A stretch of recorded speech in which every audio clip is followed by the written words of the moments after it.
Hello, water walkers, and welcome to See You Saturday. If you've happened upon this video, we hope you will check out our blog post on waterwalkers29.com. So, before we get started to round out our week on God's protection, let us just make a little note that we are wearing red, white, and blue. You can't see my blue; it's in my jeans. And I got white. I got white jeans. I got white jeans on. Yeah, I do have a blue necklace, but.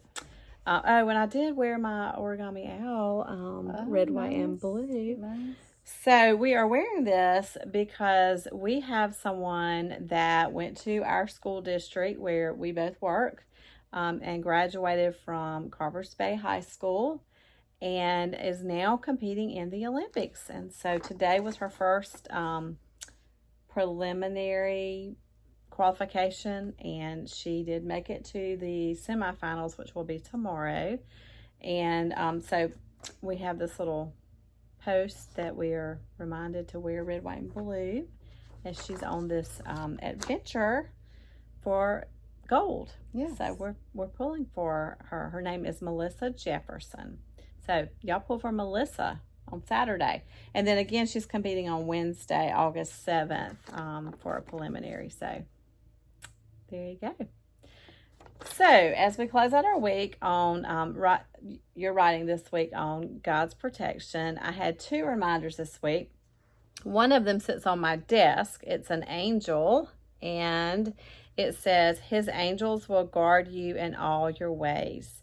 And I keep that right in front of me on my desk to remind me of God's protection as I am in the trials of work. Yes.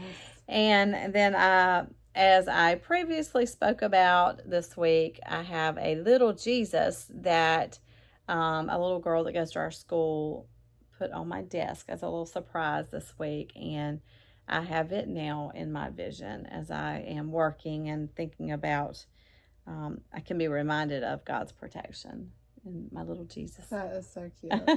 I'm glad to finally see one in person. I know, it's so little. It is so little. This one's smaller than the ones I've had before. So That's anyway. cute.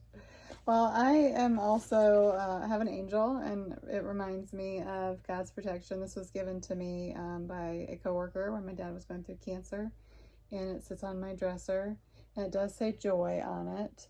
And it just reminds me that when I think about the protection of God, I think about His angels. Yeah. Just covering us, especially in the spiritual realm against the dark forces of Satan. I just think of them shielding us. That reminds me of a book I read many years ago, and it was called This Present Darkness. I think the author was Yancey, maybe. I can't remember for sure, but it was called This Present Darkness. Did you read that before? I didn't, but I'm currently watching a series on Amazon Prime called The Baxters. It's on a Karen Kingsbury book. Okay. Oh my goodness, it's so good, and it's really hitting at a good time because they all go through different trials that are so real, and they just talk about the presence of God, and it's like every trial they go through, they're praying, they're looking up scripture, and it's like such a good,